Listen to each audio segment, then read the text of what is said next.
Passation de charge ce mercredi 26 mai 2021 au ministère de la Décentralisation et de la Gouvernance locale. Après plus de 3 années passées à la tête de ce département ministériel, Alassane Seydou a passé le témoin à son collègue entrant, Raphaël Akoteyon. La cérémonie s'est déroulée dans le dit ministère en présence des collaborateurs et chefs services. Diane Noudje.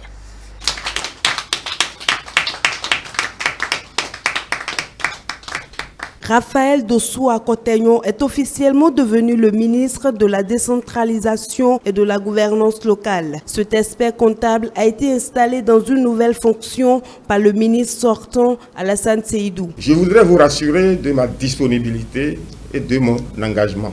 Quant à vous, chers collaborateurs, je reste convaincu que vous êtes le levier des réussites que nous connaîtrons.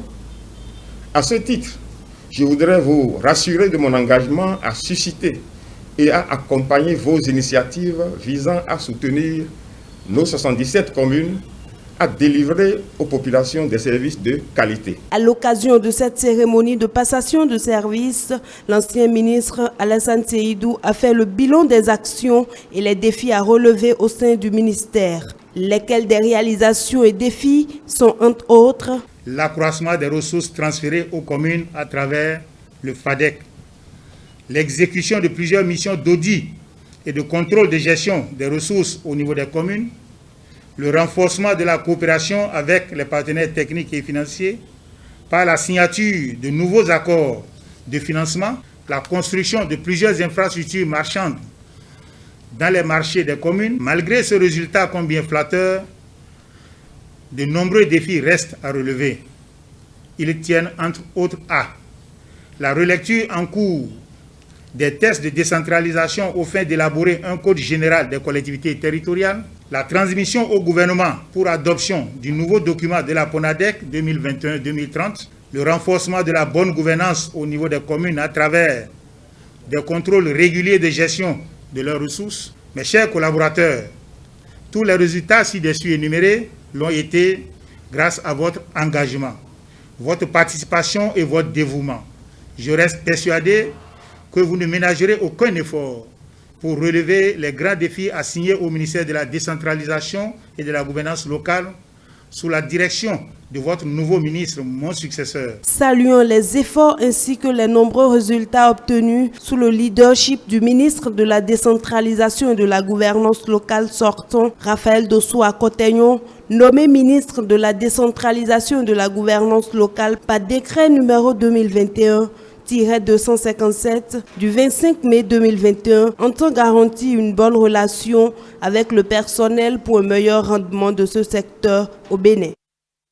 Le président de la Cour constitutionnelle, Joseph Djokbeno, a reçu dans la matinée de ce mercredi 26 mai 2021 les membres du comité de coopération muséale et patrimoniale entre la France et le Bénin. On écoute Tidjani Serpos, président du dit comité, à sa sortie d'audience pour en savoir davantage sur les raisons de sa visite. Le travail qu'on nous a confié est un travail qui intéresse tout le monde. C'est le problème de notre identité.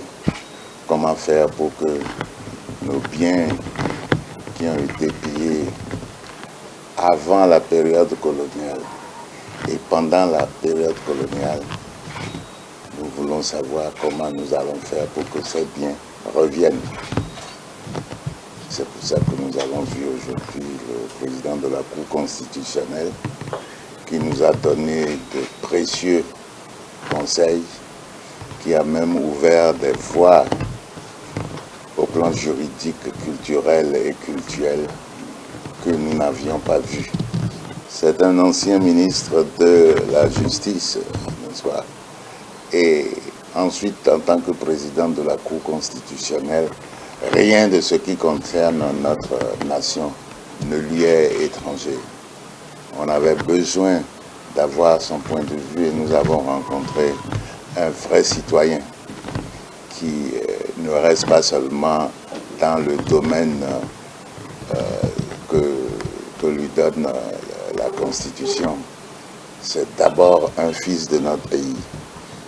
Et cet aspect-là, il nous l'a montré et il nous a indiqué des pistes qu'il faut creuser et faire en sorte que ces objets soient réellement des objets nationaux et non pas des objets qui appartiennent à telle ethnie ou à telle autre. À l'heure actuelle, les 26 œuvres qui vont quitter le musée du Quai Branly seront au Bénin dans la dernière semaine du mois d'octobre. Et les travaux sont déjà en cours à Abomey. Quand les œuvres vont arriver, en attendant, ce sont des œuvres qui vont rester au fort portugais de Ouidah, pendant qu'on est en train de construire et de finir le musée d'Abomey qui sera leur réserve définitive.